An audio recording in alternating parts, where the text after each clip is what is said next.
Olá! Está começando Uberlândia de ontem e sempre. O programa de hoje é especial, uma homenagem ao inesquecível Rondon Pacheco, que completou no último dia 31 100 anos de nascimento. O centenário de um legado que vai ficar marcado na história da nossa cidade, do nosso estado e do nosso país.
Olá!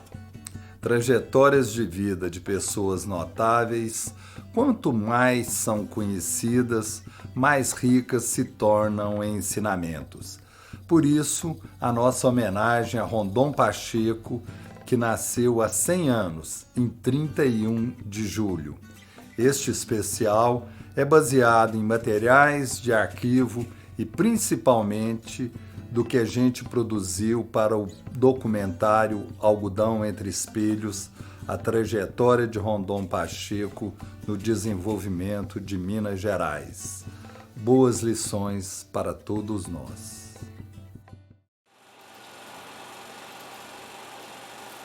A história é a beça da vida.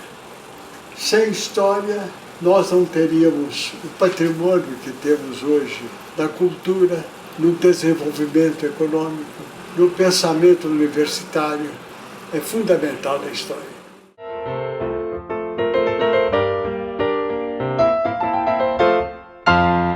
Eu estou sabendo que vocês vão entrevistar o Rondon daqui mais uns dias. Vamos ver de onde o Rondon veio. Vamos ver a escola emocional, política, intelectual do Rondon. É o nome de Milton Campos, só. Você vai discutir com um aluno brilhante de Milton Campos? Não tem como discutir. O homem que saiu da história de um Carlos Lacerda, de um Herbert Levi de São Paulo, e vem junto a tudo aqui, não tem como discutir, gente. Isso é aço puro, diamante puro. Meu nome, Rondon Pacheco, natural de Uberlândia, Minas Gerais. Nasci nessa formosa Avenida Afonso Pena, no ano de 1919, no dia 31 de julho de 1919. Eu me lembro que com pessoas muito responsáveis, cidadãos ilustres da nossa terra, íamos para o Praia Clube e lá toda tarde nadávamos e aquilo foi formando aquela sociedade esportiva, não é? E os homens da minha geração, como José Rezende Ribeiro, Juquita, na presidência do Praia, com José Guimarães, com José Questa, com Cício Macedo, com Bolivar Ribeiro Marques e tantos outros, foram construindo os primeiros trampolins, as primeiras pistas de corrida, o barracão de sapé, que nos abrigava contra o sol. Uberlândia lembrava as reminiscências da cidade, por paradoxal que pareça, era assim muito diversificada. Nós tínhamos o carro de boi que vinha e se instalava na Praça dos Carneiros e na Praça do Rosário, né? Mas ali traduzia-se uma grande pujança, porque era o carro das grandes distâncias, né? Era o carro de penetração, era o carro que estava ampliando as nossas fronteiras e conquistando o sudoeste goiano, né? E a minha primeira professora ainda está viva aqui na cidade, Benedita Pimentel de Ulloa, nome tradicional no magistério mineiro, uma figura muito inteligente, irmã do Dr. Domingos Pimentel de Ulloa, outra figura muito conhecida na cidade. Vou repetir essa frase. Toda professora tinha vontade de ter um aluno igual a esse que eu tive. O Rondon sempre teve muita liderança, principalmente no setor estudantil. Era um bom orador. Minha mãe citava um episódio, o Berabim Esporte, na onde o Juca Ribeiro era o presidente, foi fazer uma partida em Batatais. E o Rondon, com 14 ou 15 anos, menino, foi o orador que o Uberlândia Esporte teria levado para representar. Então, a sua vocação de orador, de militância política, sempre esteve muito presente. Mas a vida universitária, naquela época, era uma vida participativa. Os estudantes organizavam-se em partidos dentro da escola. E lá na escola, eu fui também eleito presidente do centro acadêmico. Imagina, eleito pela maioria dos meus colegas.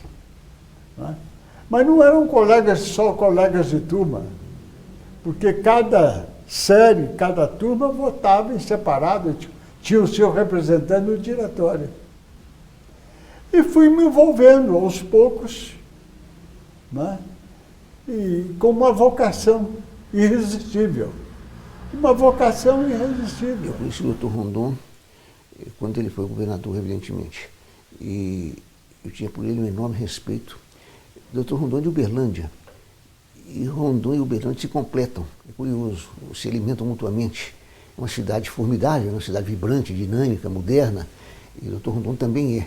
Então, o Dr. Rondon tem uma simbiose muito grande com Uberlândia. Ele ganhou uma medalha uma época, do centenário de Juscelino Kubitschek. Ele veio me mostrar ela aqui um dia, ele levou lá, me chamou lá dentro para me mostrar ela, que, se não salvo engano, parece que era de ouro. Uma medalha muito bonita, do centenário de Juscelino Kubitschek. Isso me honra muito de conhecer ele e ter esse nível de amizade com ele.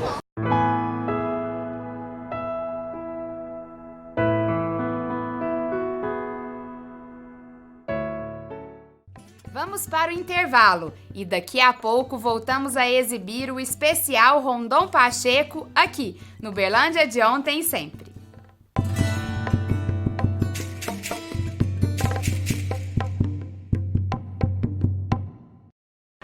Já imaginou ter música e informação na palma da sua mão? Agora você pode! Dê um play em seus momentos com o aplicativo da Educadora FM. Se conecte à trilha sonora perfeita para o seu dia. Fique bem informado com notícias de Uberlândia, do Brasil e do mundo. Concorra a prêmios e muito mais. O aplicativo está disponível nas plataformas Android e iOS. Educadora, dê um play agora! Tudo sobre política, notícias, diversão, empresas e negócios, cultura. Invista em informação. Jornal Diário de Uberlândia. Você sabe de onde a verdade vem. Assine 998625000. O interior de Minas Gerais e de Goiás tem uma cultura muito rica. Rica em histórias, hábitos, costumes, folclore, arte e brasilidade. A Close traz um novo olhar sobre conteúdo, produzindo programas que retratam o Brasil e sua gente.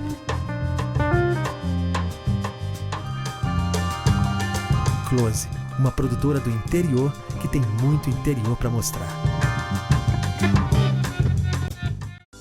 acolhimento, tecnologia, médicos especializados. É assim que o Isoolhos cuida da sua saúde ocular. Um hospital com excelência em atendimento apresenta Agenda Especial. Atendimento após as 18 horas e aos sábados. Para mudar o jeito de ver, foca no ISO.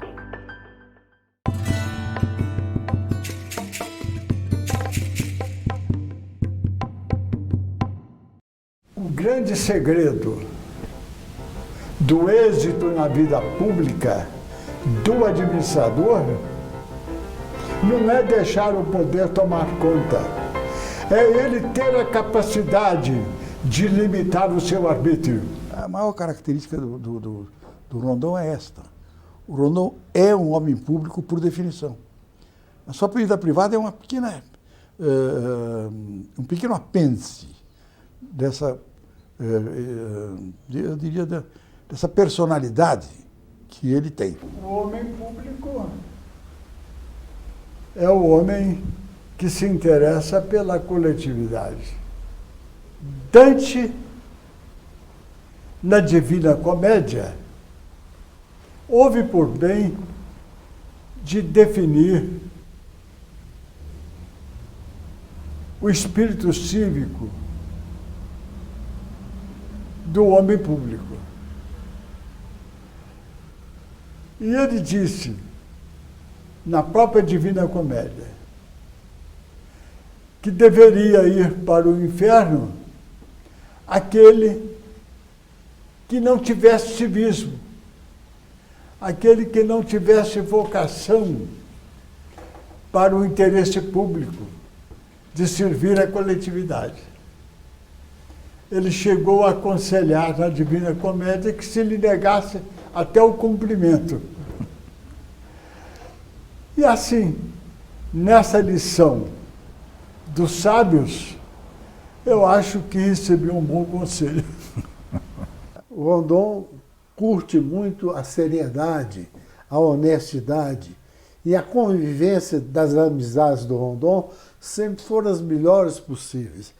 Quando você tem um bom amigo, você não vai para um caminho que não seja bondade. Eu acho que o Rondon passou na vida política dele sem em nenhum momento ter justificado alguém que possa ter raiva dele. Pode ter tido. Mas ele não contribuía para isso. Era porque os homens se dividem. Mas o gesto, a conduta do Rondon foi sempre a de um homem aberto ao diálogo. O tempo todo aberto ao diálogo, mas firme na sua convicção. Pensei em desistir na hora. Falei, nossa, vovó, a prova está muito difícil, não é para mim não. Ele falou, não deixa o cavalo no meio do rio. Então, através do Rondon Pacheco, fizemos os primeiros tombamentos, que é o tombamento do Palácio da Liberdade, a Casa Guimarães Rosa, em Cotisburg, que hoje também pertence, é uma propriedade do IEFA, a Casa Alfonso Guimarães, em Mariana, que é de propriedade do IEFA, a Chácara do Barão do Cerro, também, que é de propriedade do IEFA, isso com um prestígio e incentivo do governador Rondon Pacheco. Mas o doutor Rondon Pacheco, o governador, foi maravilhoso. Ele contratou o Amédée Perret, que era um arquiteto paisagista, um artista, e ele remodelou, redesenhou a casa. E foi na década de 70, se eu não me engano, que foi inaugurada com a presença do doutor Rondon Pacheco, a presença do bispo, toda a Academia Brasileira de Letras veio, e foi assim um sucesso. Minas é a terra onde os homens mandam, mas as mulheres decidem.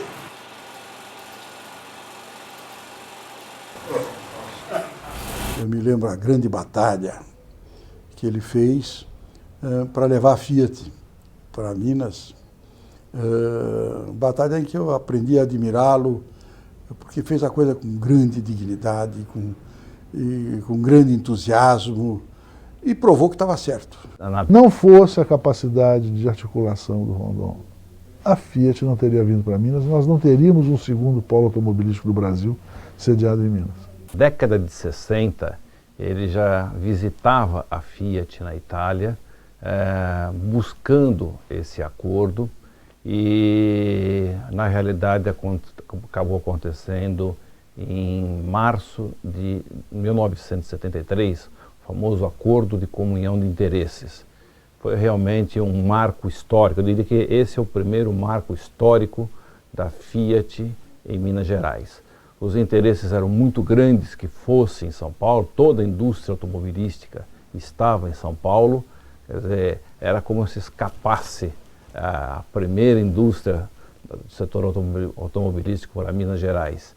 E Rondon foi persistente, lutou, foi na Itália, até que ele conseguiu, convenceu o ANL e trouxe a indústria aqui para Minas Gerais. Eu não tenho nenhuma dúvida que a gestão do Rondon Pacheco para o crescimento econômico de Minas Gerais foi decisiva. Nós tínhamos que mostrar que o governo tinha mudado e que o agricultor precisava mudar também. Isso foi um fato importantíssimo para Minas Gerais, que o Rondon entendeu isso bem e aproveitou isso muito bem na gestão dele. No próximo bloco, continuamos com mais um pouco da fascinante história do ex-governador Rondon Pacheco. Fique com a gente!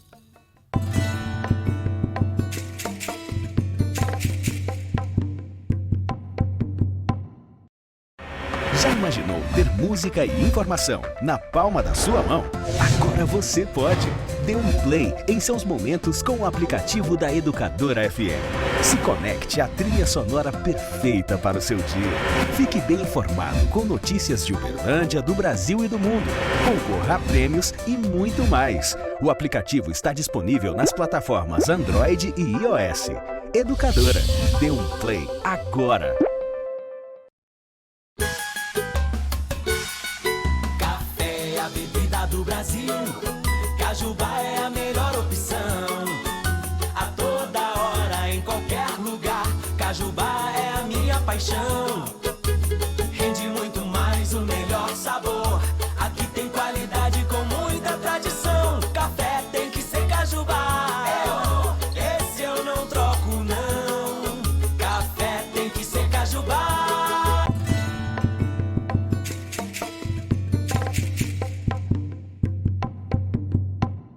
O governador de Minas Gerais, Dr. Rondon Pacheco, o ministro de Agricultura e Secretarias de Estado chegam ao recinto do parque. A bandeira é hasteada pelo governador Rondon Pacheco numa demonstração de civismo brasileiro. Em seguida, as autoridades se deslocam para o palanque oficial em meio à grande multidão. Em um brilhante discurso, fala o governador Dr. Rondon Pacheco, ressaltando o trabalho dos pecuaristas mineiros. O prefeito e autoridades de Uberlândia presentes, bem como o prefeito de Uberaba. Você me pergunta como o senhor se aproximou de Costa e Silva. Na convivência parlamentar, na convivência com o presidente Castelo Branco. Porque o presidente Castelo Branco era um homem que acompanhava todo o nosso trabalho meticulosamente na Câmara dos Deputados. E ele fez Olha, o projeto da reforma agrária, o melhor projeto que já houve nesse país sobre a reforma agrária foi no governo Castelo Branco.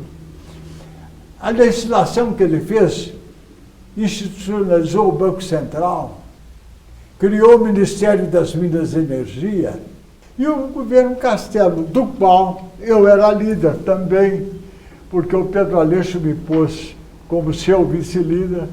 Eu, líder da UDN e vice-líder do Pedro Aleixo, eu estava na crista do poder. Não é?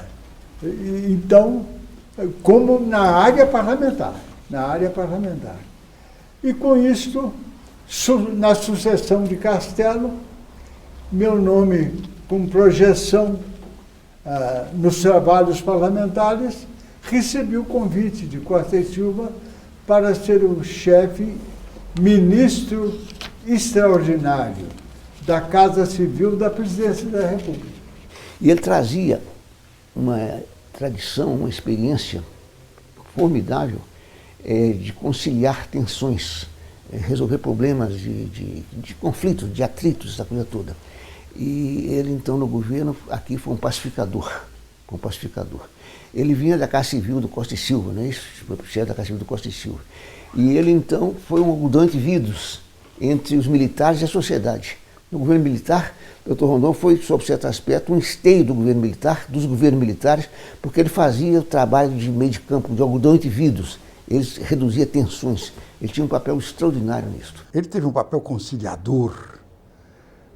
Hoje as coisas são difíceis da gente entender. Era um momento muito difícil, em que as tais chamadas... tinha uma linha dura que pretendia, na verdade, subverter a ordem que estava estabelecida.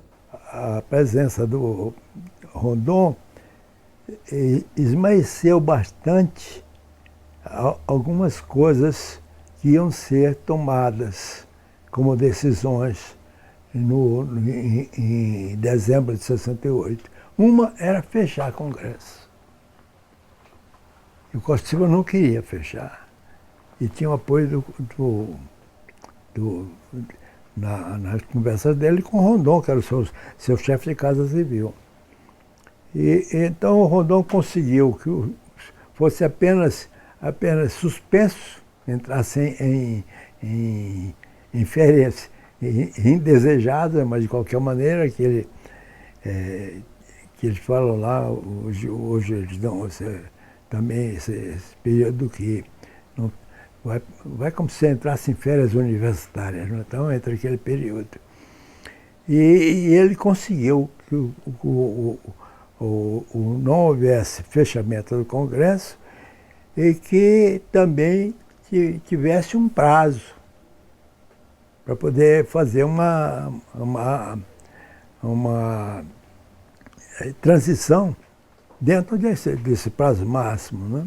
O presidente Costa e Silva prestigiava o Rondon e prestigiou o Rondon.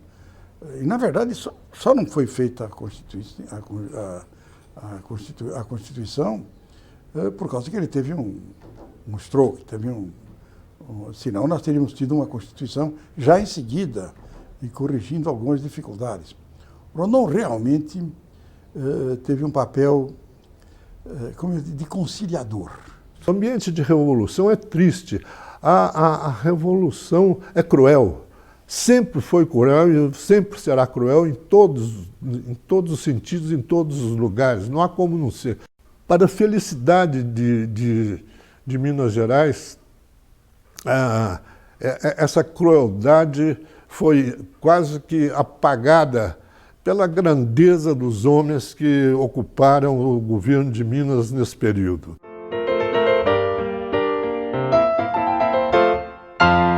A vida do Rondon, que eu acompanhei na vida pública, que era o início da minha vida pública, me inspirou, me serviu de inspiração. E eu verifiquei depois que era com o passar do tempo, com os 30 anos que eu fui ter de vida pública, que ele é um dos raros homens públicos de que eu me lembro com orgulho e com respeito. Profundamente honesto, correto, um homem sem ódio nenhum.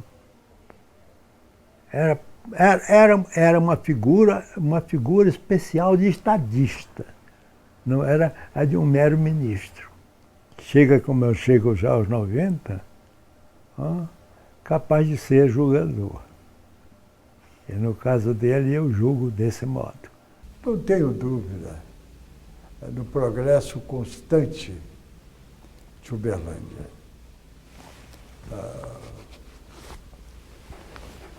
Eu estou em fim de carreira, já com a jornada cumprida, mas eu não tenho a menor dúvida que a Uberlândia do futuro será a grande metrópole do Brasil Central. O senhor considera que Uberlândia é reconhecida pelo tanto que o senhor já fez pela cidade? Olha, meu filho, A luta política,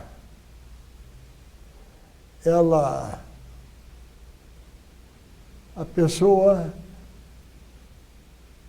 tem que estar de bem com a sua consciência.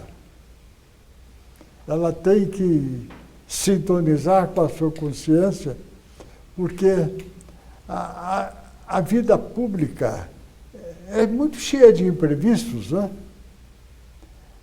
Ela é muito concorrente.